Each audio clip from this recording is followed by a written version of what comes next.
There is a man sitting in a boardroom. He has just been passed over for the promotion he spent 3 years earning. The room goes quiet. Everyone is watching, waiting to see what he does next. He smiles. He nods. He says, "Congratulations." And he walks out. In the hallway, alone, he leans against the wall, exhales slowly, and says nothing. That restraint. That silence. That controlled exit. That was the most powerful thing he did all year. Because what he understood, and what most men never learn, is this. Your public behavior is your reputation. And your reputation is your power. There are things, emotions, reactions, habits, words, that will destroy everything you've built the moment they surface in public. Not because people are judging you unfairly, but because they are judging you accurately. This video is about those things. The behaviors. The reactions. The moments of weakness that successful, respected, unshakable men have trained themselves to never display in public. Stay until the end, because the last one is the one most men miss. And it's the one that costs them the most. Intro. Marcus Aurelius led an empire. He commanded armies, navigated betrayal, buried children, and managed chaos that would have broken most men into fragments. And yet when you read his private journals, the ones he never intended for anyone to see, you find a man who was constantly at war with himself. Angry. Frustrated. Exhausted. Uncertain. The public man and the private man were two different battles. He wrote, "You have power over your mind, not outside events. Realize this, and you will find strength." The Stoics understood something we've largely forgotten. What you show the world shapes the world's response to you. And the world's response to you shapes your entire life. Every point on this list was understood by great men across history. They didn't master it perfectly, but they knew it mattered. This is inner steel. And this is what disciplined men never do in public. 1. Never complain in public. In the winter of 1777, George Washington's army was dying at Valley Forge. The men had no shoes. Some wrapped their feet in rags and left bloody footprints in the snow. Food was scarce. Morale was collapsing. Washington could have complained. He had every reason to. The Continental Congress had failed him. Supplies were delayed. His men were dying not from battle, but from cold and hunger and despair. But the soldiers around him, men who could barely stand, reported that Washington never once complained in their presence. He rode through the camp. He acknowledged the suffering. He made it clear he saw them. And he kept moving forward. That restraint is what held the army together through that brutal winter. Because here is what happens the moment a leader complains in public. The people watching him stop looking to him for answers. They start looking at him as part of the problem. Complaining signals that you are overwhelmed by your circumstances. It transfers your burden to the people around you without their consent. It reduces you in their eyes, not because they are cruel, but because they are looking for someone who can carry weight. And what you are showing them is that you cannot. This doesn't mean you suppress everything. It means you are disciplined about where your frustration goes. You vent to a trusted few, privately. You journal. You process alone. You find a therapist, a mentor, a close friend who has earned the right to hear your unfiltered thoughts. But in public, at work, in social settings, in conversations online, you present a man who acknowledges difficulty without being consumed by it. Struggle is real. Pain is real. But complaining about it in public doesn't reduce the pain. It multiplies it, and broadcasts your weakness to everyone watching. The world doesn't owe you its sympathy. Earn its respect instead. 2. Never argue with small people in small moments. Frederick Douglass was one of the most powerful orators in American history. A man who had been enslaved. Who escaped bondage. Who taught himself to read in secret. Who became a voice that shook governments and changed laws. And yet accounts of people who knew him describe a man with an unusual quality. He almost never argued with people who were beneath the level of the conversation. When hecklers disrupted his speeches, he didn't shout back. He paused. He waited. And when the noise died, he continued, with more authority, not less. When critics attacked him personally in newspapers, he responded only when the argument had real substance. He ignored the noise. He engaged the ideas. That discipline changed the terms of every debate he entered. Here is what most men don't understand about public arguments. The moment you engage with someone who is operating below the level of the moment, you drop to their level. You've seen it. The man who stops to argue with a stranger in the street. The successful professional who gets drawn into a petty dispute at a family dinner. The confident man who suddenly looks rattled because someone said something dismissive in front of a group. The argument itself doesn't matter. What matters is what your engagement signals to every person watching.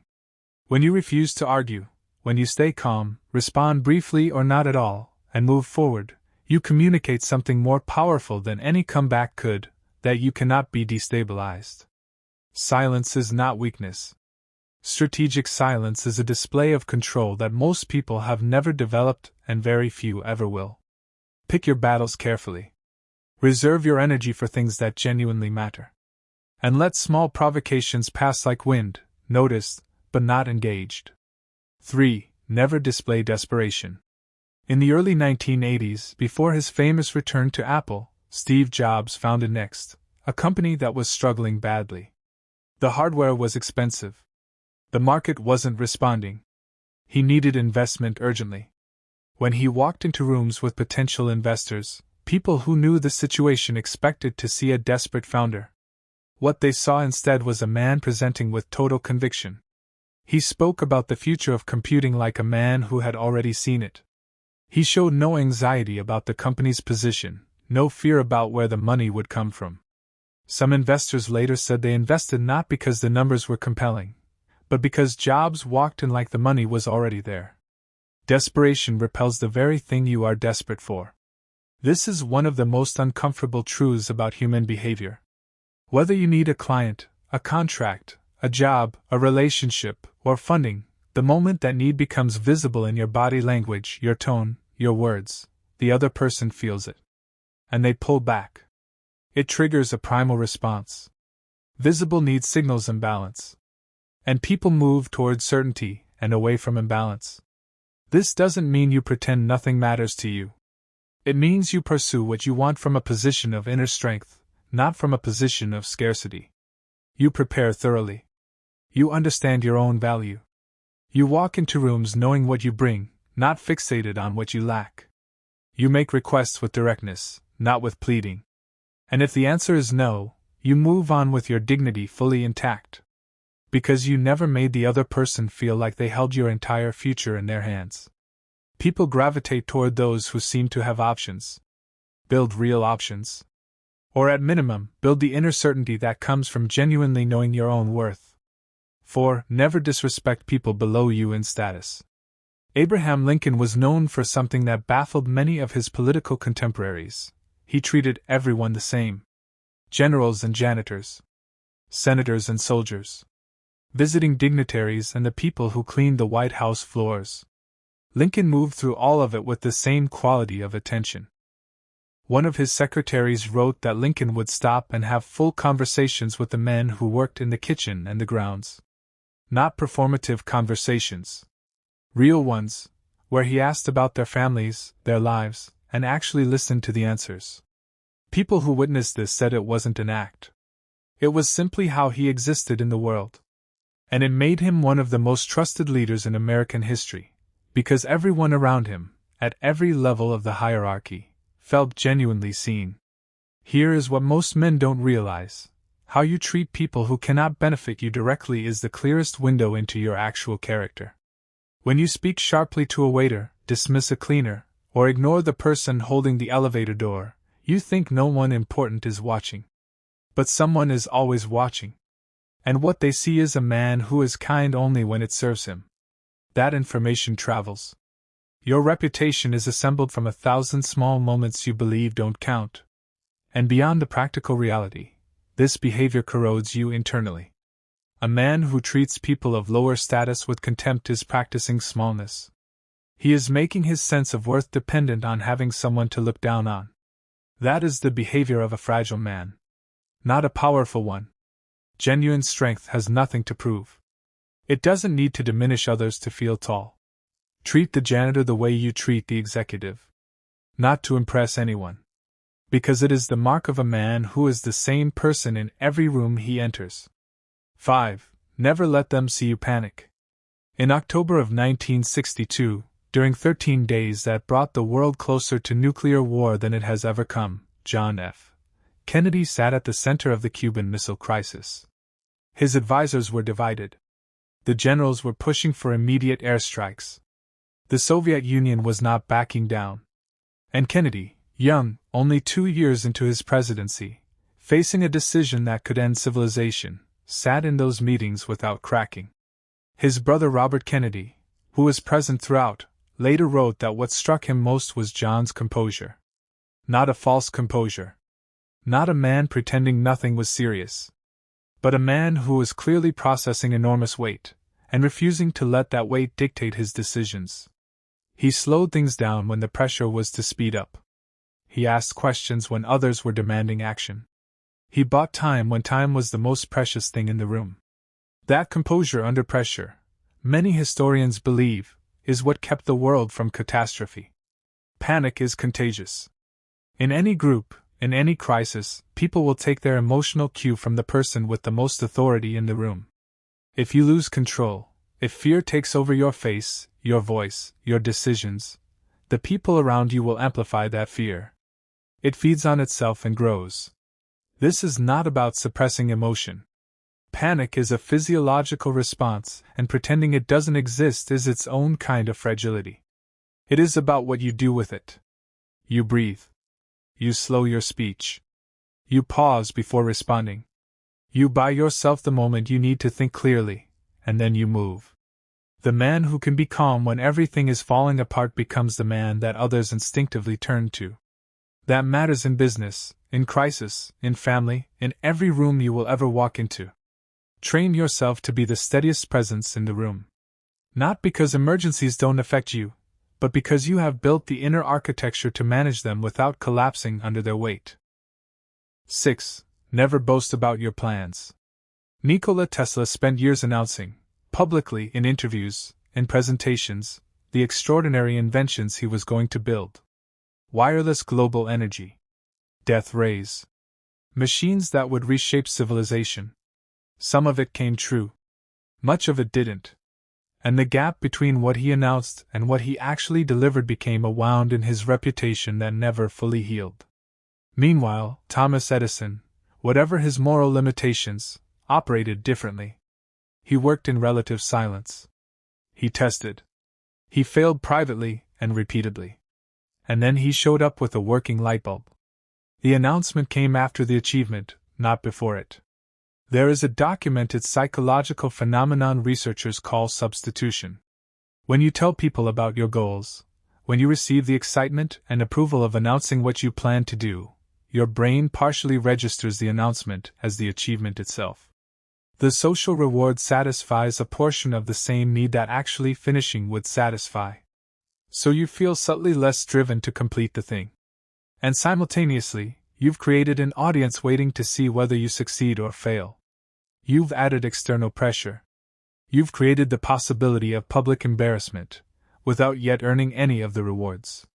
The man who works quietly, who says very little about his plans and appears later with results, has an aura that the man who announces constantly will never develop. Let your results speak. Keep your vision close to your chest. Share your progress only with the people who are actively helping you build it. There is a specific kind of respect reserved for the man people didn't see coming, who was simply working, quietly, while others were talking. And then suddenly, he was already there. 7. Never let disrespect pass without a measured response. In 1905, Theodore Roosevelt was mediating the peace negotiations between Russia and Japan following the Russo-Japanese War. The work was delicate, historically significant, and politically charged. During a particularly tense session, a Russian diplomat made a dismissive remark, subtle enough to be deniable, but unmistakably designed to undermine Roosevelt's authority in the room. Roosevelt didn't explode. He didn't retaliate. But he also didn't ignore it. He paused the session. He addressed the diplomat directly. Calmly, without theater, he made it entirely clear that the comment had been heard, that it was unwelcome, and that it would not happen again. Then he moved forward as if nothing had occurred. The room understood. And it didn't happen again. There is an enormous difference between reacting emotionally to disrespect and responding to it intentionally.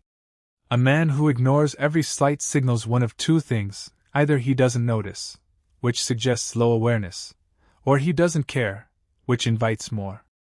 A man who reacts explosively to disrespect signals that his emotions are running him, which is its own kind of weakness. The measured response, calm, direct, unambiguous, brief, is the most powerful option available. It signals awareness without drama. It establishes a boundary without aggression. It communicates that you are paying attention and that certain behaviors are simply not acceptable in your presence. You don't need to be loud. You don't need to escalate. But you must, in specific moments, make it clear that you are not someone who absorbs disrespect silently and moves on as though it didn't happen. This is especially important in professional settings, in groups, and in any context where allowing patterns of disrespect to go unchecked will erode your standing over time. Respond. Don't react. There is a world of difference between the two, and everyone in the room will feel it. 8. Never speak more than necessary. At the dedication of Soldiers' National Cemetery in Gettysburg in 1863, the featured speaker was Edward Everett, one of the most celebrated orators of his era. He spoke for 2 hours. He covered history, military strategy, philosophy, the origins of the war, and the nature of democracy. It was masterful by any measure. When he finished, Abraham Lincoln stood and delivered 272 words. Everett wrote to Lincoln the next day. He said, "I should be glad if I could flatter myself that I came as near to the central idea of the occasion in 2 hours as you did in 2 minutes." History has not preserved Everett's speech. History remembers Lincoln's. The man who speaks precisely, who says exactly what needs to be said and then stops, commands the room in a way the man who overfills it never can. Excessive talking is frequently a form of insecurity. It fills the silence you are afraid to leave empty. It tries to convince through volume rather than substance. It dilutes impact by spreading itself too thin. And it signals something specific to every person listening, that you do not fully trust your own words. That you are not certain they will land. So you add more, hoping something sticks. In meetings, say less. In conflict, say significantly less. In negotiations, the man who can hold silence the longest almost always wins. In social settings, become the man who listens more than he speaks, and when he does speak, people lean in because they've learned it will be worth hearing. The most powerful communicators in history were not the loudest people in the room. They were the most precise. Trim everything to what is essential. Silence is not empty space. It is weight. It is presence.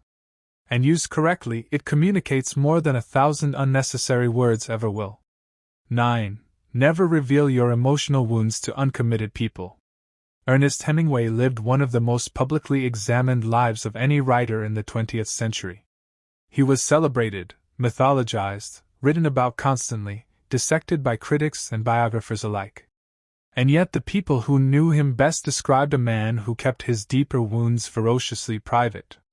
He had survived war. He had watched friends die. He had experienced failures that would have broken lesser men. He carried grief that ran to his bones. His childhood had left marks that never fully healed. But in public, in interviews, with most people, in the social world he inhabited, he performed the persona. He protected the wound. The wound was for a very small number of people. And even with them, it surfaced slowly, in fragments, over time. Not everyone has earned access to your depth. This is one of the behaviors most men learn late, and at significant personal cost. In an era of radical transparency, where oversharing is rewarded with likes, validation, and the temporary relief of being seen, men have been conditioned to believe that vulnerability is always strength. In the right context, with the right people, at the right moment, it is. Genuine intimacy requires genuine vulnerability. There is no way around that. But vulnerability shared indiscriminately is not strength. It is a gamble with your most sensitive information. And many people, not out of cruelty, but simply out of human nature, will use what they know about your wounds, consciously or unconsciously, to understand your triggers, to gain leverage, to feel more secure about themselves by comparison. Build a small circle of people who have genuinely earned access to your full self. A trusted friend, a partner, a mentor, a therapist who is trained to hold what you bring. Everyone else gets a version of you that is honest but appropriately armored. Not cold. Not fake. Not performing. But guarded where guarding is wisdom. Your pain is real. Your struggles are real. But they are yours, and you alone decide who is granted entry into that part of your life. 10. Never lose yourself trying to be liked. In 1517, Martin Luther nailed 95 theses to the door of the castle church in Wittenberg. He was a monk, not a revolutionary. But he had become convinced that what he was witnessing was wrong, and that remaining silent was its own form of participation in the wrong. He was summoned before the Diet of Worms in 1521. The Holy Roman Emperor was present. The most powerful religious and political figures in Europe filled the room. He was given a final opportunity to recant. To take it all back. To say he was mistaken. To save himself. He stood before all of them and said, "Here I stand. I can do no other." He did not know in that moment whether he would survive. He stood there anyway. What he was protecting in that moment was not a theological position. It was himself, the uncompromised core of who he was, which could not be surrendered even under the pressure of the most powerful forces in the world. The need to be liked is one of the most quietly destructive forces operating in a man's life. It causes you to agree when you genuinely disagree, to stay silent when you know you should speak, to shapeshift for the approval of whoever is in the room, to slowly, gradually, over months and years, lose track of what you actually believe, because you have been performing a version of yourself engineered to get a specific response from others. And you lose yourself so gradually that you don't notice until one day you find yourself in a quiet moment, and you genuinely can't answer the question, "What do I actually think about this?" The tragic irony is this: the men who are most respected and most genuinely liked are almost never the men who are trying to be liked. They are the men who are simply, consistently, authentically, themselves. Who held their positions under pressure. Who said what they believed even when the room didn't want to hear it. Who trusted that the right people would respond to that. And who were comfortable with the fact that not everyone would. Respect yourself enough to have a position. To hold it. To lose approval rather than lose integrity.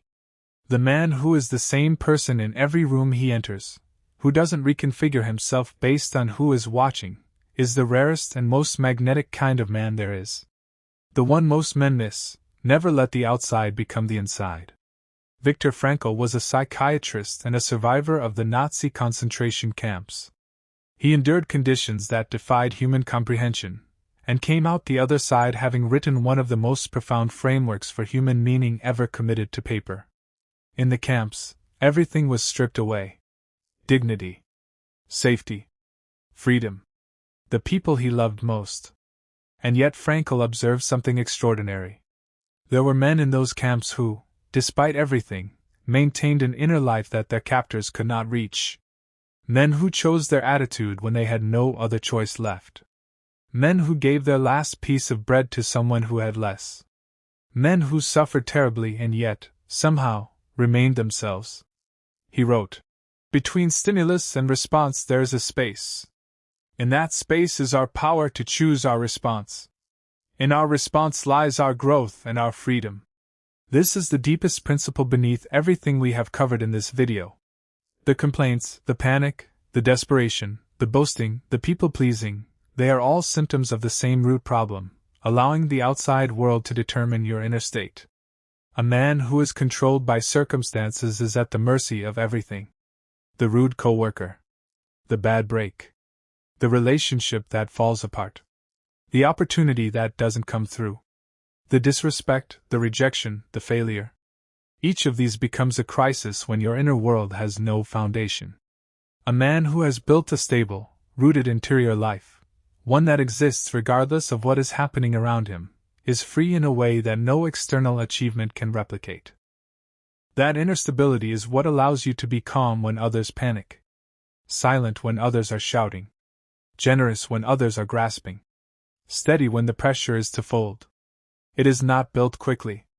It is built in private, in the daily practice of choosing your response instead of defaulting to your reaction.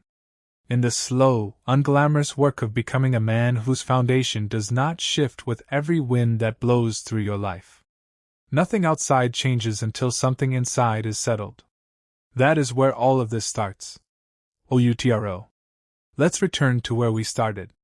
That man in the hallway, leaning against the wall after being passed over for the promotion he earned. He didn't lose that day. He demonstrated something that day, something that most people in that building had never seen and couldn't fully name, but felt immediately. He demonstrated that he was larger than the moment. That is what we are building here on Inner Steel. Not a performance. Not a mask. A genuine internal architecture that expresses itself in how you carry yourself, how you speak, how you handle pressure, how you treat people, and how you protect your own dignity. This is the work. It isn't finished in one video. It isn't finished in 1 year. It is the ongoing practice of a man who has decided that the quality of his inner world matters, and that the world he walks through will eventually reflect that back to him. If something in this video hit you, if even one of these landed, subscribe to Inner Steel. We put out content like this for men who are serious about building something real inside themselves. Not motivation that disappears by Monday morning. Principles that hold under pressure and last. Share this with someone who needs to hear it. Leave a comment below. Tell me which one landed hardest for you. I read every one. I'll see you in the next one.